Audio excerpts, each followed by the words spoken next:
संस्कृत शौर्य channel पर आपका स्वागत है। आज मैं आप लोगों को यहाँ पर जो वीडियो देने जा रही हूँ वो वीडियो है ट्वेल्थ क्लास से। ट्वेल्थ क्लास के हिंदी किताब का जो भी संस्कृत वाला पोर्शन है उस पोर्शन का लेसन है सुभाषित रत्नानी। आज इस लेसन को मैं एक्सप्लेन कर रही हूँ। देखिए, इस लेसन में लगभग 15 श्लोक दिए हुए हैं और इन 15 श्लोकों को मैं डिवाइड करके 2 या 3 वीडियो में आप लोगों को एक्सप्लेन कर दूंगी, जिसमें कि पहला वाला श्लोक जो आ रहा है वो है,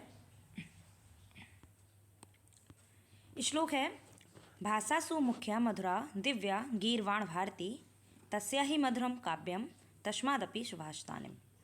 देखिए, कहा गया है भाषासु अर्थात भाषाओं में, मुख्या अर्थात मुख्य, मधुरा मतलब मधुर, दिव्य अर्थात दिव्य, गीर्वाण और भारती।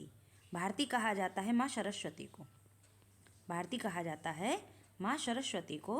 और यहाँ पर इन्होंने कहा है कि भाषाओं में मुख्य, मधुर और दिव्य माँ सरस्वती की वाणी है, अर्थात देवताओं की वाणी है। तस्या ही मधुरम काव्यम, ही का मतलब है निश्चित रूप से, मधुरम मतलब मधुर, काव्यम मीस काव्य, तस्मा मीस इसके। कहा है कि निश्चित रूप से इसके काव्य मधुर हैं और तस्मादपि उससे भी, दपि तस्माद के बाद देखिए अपि लिखा हुआ है, तस्माद लिखा है फिर अपि लिखा हुआ है। यहाँ पर कहा गया है कि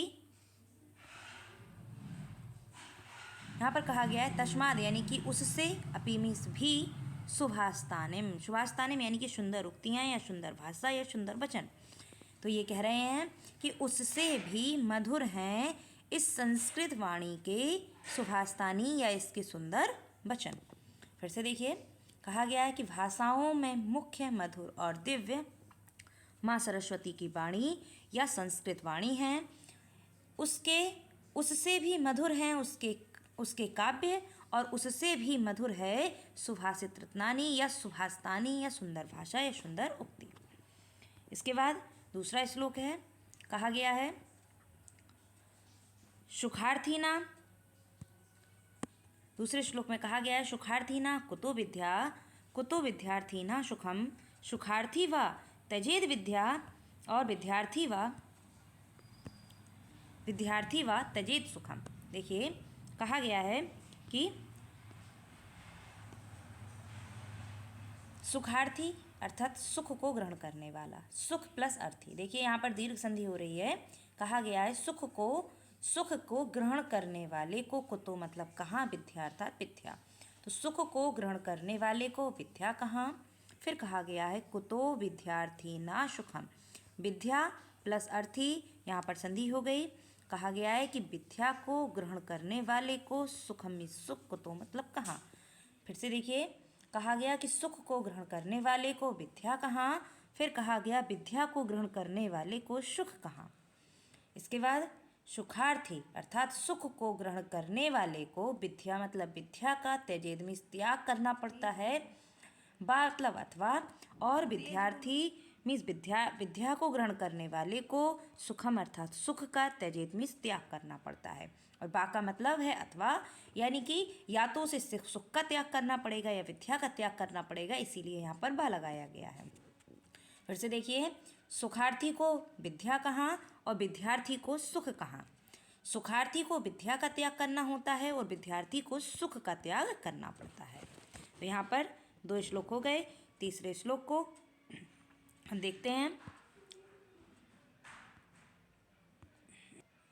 देखिए, इसमें कहा गया है जल बिंदु निपातेन कृमसा पूर्यते घटा सा हेतु सा विद्यानाम धर्मस्य च धनस्य च। कहा गया है जल बिंदु, जल की बूंद, निपातेन मीन्स गिरने से, क्रमसा मतलब क्रम पूर्वक, पूर्यते मीन्स भर जाता है, घटा मतलब घट या घड़ा। जिस प्रकार से जल की बूंद बूंद गिरने से क्रमशः एक घट यानी कि घड़ा भर जाता है, सा हेतु उसी तरह, सा हेतु उसी तरह सभी विद्याएं, धर्म मतलब धर्म और सभी धन भी पूर्यते एकत्र हो जाते हैं। देखिए यहाँ पर नीचे वाली लाइन में ये नहीं लिखा है कि सभी विद्याएं और धन और धर्म धीरे धीरे जल की तरह ही एकत्र होते हैं, परंतु इसका अर्थ ऊपर वाले से लेकर के हमें यही लेना है कि जिस प्रकार से जल की बूंदों के गिरने से एक घड़ा जो है वह क्रमशः धीरे धीरे भर जाता है, उसी तरह से सभी विद्याएं, धर्म और धन क्रमशः जो है वह धीरे धीरे हमें प्राप्त होता रहता है। इसके बाद अगला श्लोक है। अगले श्लोक में इन्होंने बताया है काव्यशास्त्रम। अगले श्लोक में इन्होंने कहा है काव्यशास्त्र विनोदेन कालो गच्छति धीमताम व्यसनेन च मूर्खाणाम निद्रया कलहेन वा। कहा है यहाँ पर काव्य मतलब काव्य के, शास्त्र मतलब शास्त्र के, विनोद मतलब आनंद से या आनंद में, कालो मतलब समय, गच्छति में जाता है, धीमताम मतलब बुद्धिमान का। तो इन्होंने कहा है कि बुद्धिमानों का समय काव्य शास्त्र आदि के आनंद में व्यतीत होता है या जाता है, और वहीं मूर्खाणाम अर्थात मूर्खों का कालो अर्थात जो समय है, गच्छति में जाता है, व्यसनेन मतलब व्यसन में, निद्राय मतलब निद्रा में, कलह मतलब लड़ाई झगड़े में, बा मतलब अथवा। तो देखिए यहाँ पर ये कह रहे हैं कि धीमताम बुद्धिमानों का जो समय जाता है वो जाता है काव्य शास्त्र के आनंद में, और वहीं मूर्खों का जो समय जाता है वह जाता है व्यसन में, निद्रा में और कलह में। इसके बाद अगला श्लोक है न चौर्हार्यम न राजहार्यम न भ्रातभाज्यम न च भारकारी व्यय कृते वर्धते एव नित्यम विद्याधनम सर्वधनम प्रधानम। कहा है नामीस नहीं, चोर मीस चोर, हार्य मीस हरण कर सकता है, नामीस नहीं, चामीस और, राज मतलब राजा, हार्य मतलब हरण कर सकता है। अर्थात ना तो चोर हरण कर सकता है और ना राजा हरण कर सकता है, ना तो भाई भाज्यमीस बांट सकता है, और ना चामीस और नामीस ना ही भारकारी मीस भार को ग्रहण करने वाली है।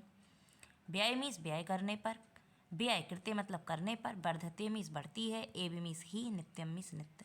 तो व्यय करने पर नित्य ही बढ़ती है, इसीलिए विद्याधनम विद्या रूपी धन सभी धनों में प्रधानम मतलब प्रधान है। फिर से देखिए विद्याधन सभी धनों में प्रधान है, क्योंकि विद्याधन सभी धनों में प्रधान है क्योंकि इसे ना तो क्योंकि इस धन को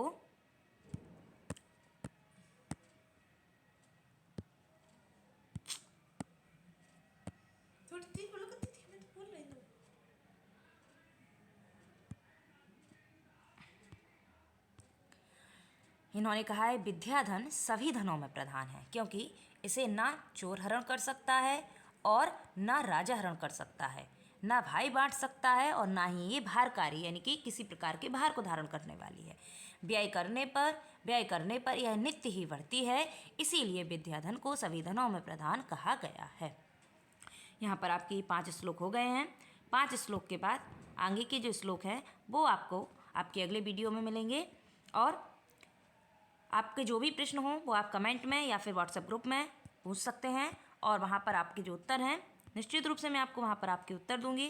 परंतु मैं आशा करती हूँ कि आप लोगों के प्रश्न और आपके कमेंट अच्छे ही होंगे, जो कि आप किसी विषय से ही संबंधित हों और कहीं दूसरी जगह से भी संबंधित ना हो। धन्यवाद।